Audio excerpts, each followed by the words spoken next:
अस्सलामुअलैकुम dear students, welcome to my channel. तो students, आज हमारे पास है 10th क्लास के हवाले से चैप्टर नंबर फर्स्ट और चैप्टर का नाम है गैसेस एक्सचेंज। तो ये हमने कल स्टार्ट किया था, लेक्चर फर्स्ट था, आज हमारा लेक्चर सेकंड है। तो इसके अंदर आज कल हमने डिस्कस किया था गैसेस एक्सचेंज होते क्या हैं और ये किस तरह से होती है। आज हम पढ़ेंगे कि गैसेस एक्सचेंज कौन कौन करते हैं। और हमारे पास सबसे पहले है गैसेस एक्सचेंज इन प्लांट्स, यानी कि प्लांट्स के अंदर भी होती है, एनिमल्स के अंदर भी होती है। तो आज देखेंगे गैसेस एक्सचेंज इन प्लांट्स के अंदर गैसों का तबादला कैसे होता है।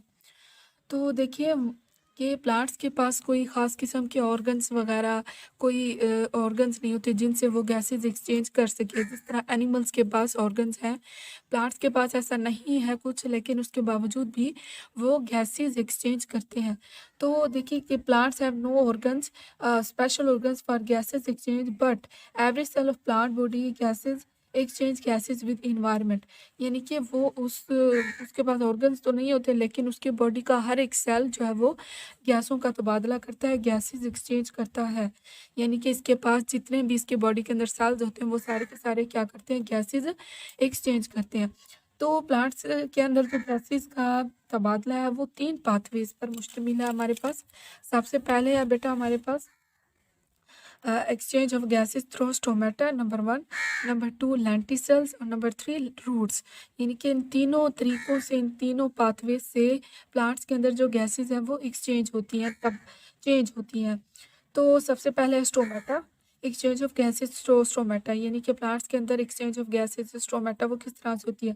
सबसे पहले आपको पता होना चाहिए कि स्टोमेटा होता कहाँ क्या है और ये कहाँ पर होता है। ये होता है बेटा हमारे पास जो लीव्स होते हैं, पत्ते होते हैं, और इसके अलावा जो छोटे छोटे नए तने बने होते हैं जिनको हम यंग स्टेम्स कहते हैं, उनके ऊपर ये जो है स्टोमेटा मौजूद होता है। अब ये होता क्या है, ये हमारे पास माइक्रोस्कोपिक पोर्स होती हैं।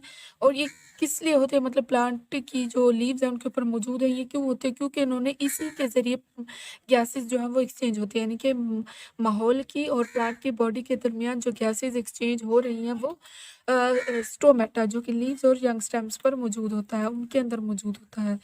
तो ये क्या है बेटा, हमारे पास माइक्रोस्कोपिक पोर्स है, pathway for gases exchange and water vapours. यानी कि ये रास्ता है, ये एक ऐसा रास्ता है जहाँ से गैसों का तबादला भी होता है और वाटर वेपर्स वगैरह भी जो है प्लांट की बॉडी के अंदर जो एब्जॉर्ब होते हैं वो भी इन्हीं पोर्स की, छोटे छोटे पोर्स की वजह से जो है वो, जिससे आप कभी देखें कि प्लांट के जो लीव्स होते हैं उनके ऊपर ड्रॉप्स पड़े होते हैं, जैसे बारिश आती है तो फिर उसके ऊपर ड्रॉप थोड़े टाइम बाद आप जा देखते हैं तो वो नहीं होती।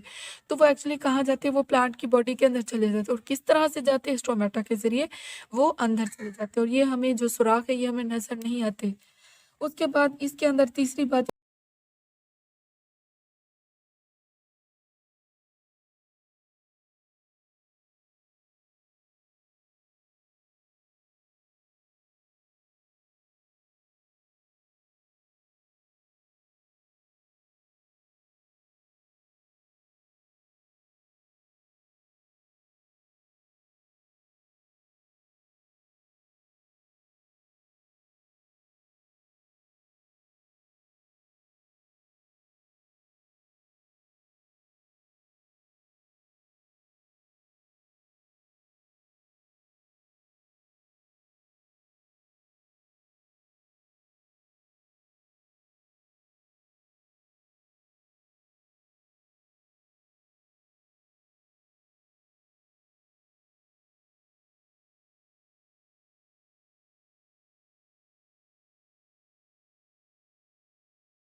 2 तरह की सिचुएशंस फेस करनी पड़ती हैं, यानी कि गैसेज़ एक्सचेंज होती हैं जब प्लांट्स के अंदर लीव्स के थ्रू। तो प्लांट को जो है वो 2 तरह की सिचुएशन फेस करनी पड़ती है, एक दिन के वक़्त और एक रात के वक़्त। दिन के वक़्त आपको पता है फोटोसिंथेसिस होती है और रात के वक़्त रेस्पिरेशन होती है। अब दिन के वक़्त क्या होगा, ये जो मेसोफिल सेल्स हैं ये फोटोसिंथेसिस करेंगे, आपको पता है साथ में रेस्पिरेशन भी हो रही होगी। दिन के वक़्त वो जैसे ही फोटोसिंथेसिस करेंगे तो साथ में रेस्पिरेशन का अमल भी हो रहा होगा। इसी के साथ वो जो ऑक्सीजन जो फोटोसिंथेसिस के बाद जो ऑक्सीजन बनेगी उसको सेलुलर रेस्पिरेशन में इस्तेमाल कर देंगे और जो कार्बन डाइऑक्साइड होगी उसको फोटोसिंथेसिस में यूटिलाइज़ कर देंगे। अब देखिए ड्यूरिंग नाइट टाइम में क्योंकि लाइट तो नहीं होती, सूरज तो नहीं होता, तो वो जो है ऑक्सीजन को किस तरह से हासिल करेंगे। ये जो मेसोफिल सेल्स हैं जिनको लीफ सेल कहा हुआ है, ये ऑक्सीजन को माहौल से हासिल करेंगे, यानी कि जो माहौल के अंदर ऑक्सीजन मौजूद होगी रात के वक़्त मेसोफिल सेल्स वहाँ से हासिल करेंगे और जो कार्बन डाइऑक्साइड होगी वो स्टोमेटा के ज़रिए अपनी बॉडी से बाहर निकाल देंगे, यानी कि ऑक्सीजन को माहौल से हासिल करेंगे, जबकि जो कार्बन डाइऑक्साइड है उसको स्टोमेटा के ज़रिए हमारे पास बॉडी से बाहर निकाल देंगे। ये था बेटा हमारे पास exchange of gases through stomata. Stomata के ज़रिए गैसों का तबादला कैसे होता है। उसके बाद है हमारे पास exchange of gases through lenticels.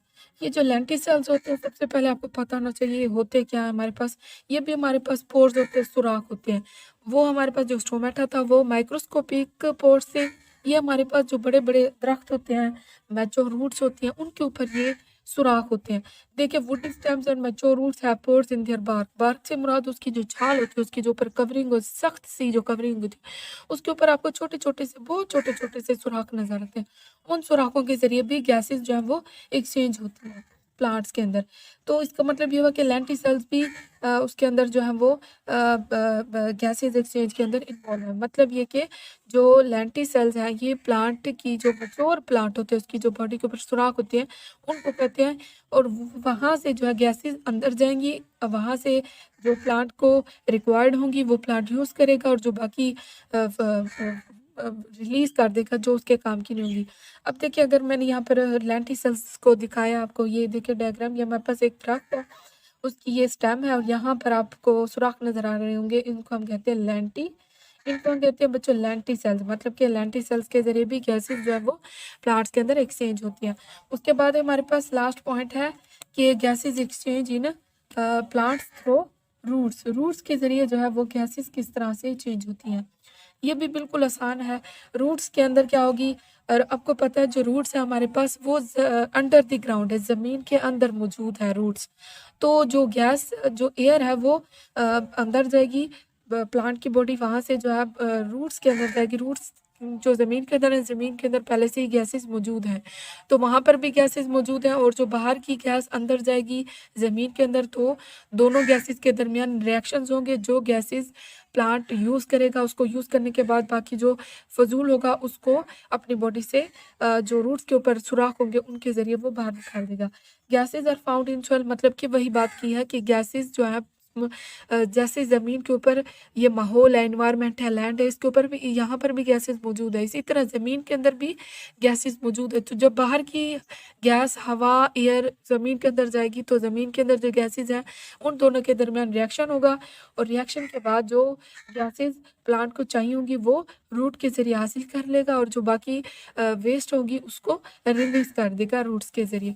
उसके साथ बेटा एक्वाटिक प्लांट्स जो होते हैं, ये तो हमने पढ़ा था आम प्लांट्स, ये ज़मीन के ऊपर प्लांट्स मौजूद होते हैं। ये जो एक्वाटिक प्लांट्स होते हैं यानी कि पानी के अंदर रहने वाले पौधे या फिर प्लांट्स। पानी के अंदर जो रहते हैं वो किस तरह से ऑक्सीजन को हासिल करते हैं, वो क्या करेंगे, जो पानी के अंदर ऑक्सीजन मौजूद होगी यानी कि get to oxygen dissolve in water, पानी के अंदर जो ऑक्सीजन होगी उसी को इस्तेमाल कर लेंगे और जो कार्बन डाइऑक्साइड होगी उसके बाद जो कार्बन डाइऑक्साइड रिलीज होगी उसको भी उसी वाटर के अंदर, ज़ाहिर है उनकी जो ज़िंदगी है वो पानी के ऊपर ही जिंदा है, पानी की वजह एक्वाटिक प्लांट्स हैं तो ये पानी के ऊपर ही रहते हैं, पानी के ऊपर ही अपनी ज़िंदगी गुजारते हैं। तो इन्हें जो ऑक्सीजन चाहिए होगी वो पानी के अंदर जो मौजूद होगी उसी इस्तेमाल करेंगे और जो कार्बन डाइऑक्साइड रिलीज़ करनी होगी वो भी वाटर के अंदर रिलीज़ कर देंगे। तो इसी के साथ था ये हमारा आज का टॉपिक था। ये था लॉन्ग का क्वेश्चन, थोड़ा लेक्चर बड़ा हो गया है क्योंकि ये लॉन्ग का था गैसेज एक्सचेंज इन प्लांट्स। उम्मीद है आपको समझ आई होगी। इसी के साथ मुझे दीजिए इजाज़त। अपना बहुत सारा ख्याल रखिएगा। अल्लाह हाफ़िज़।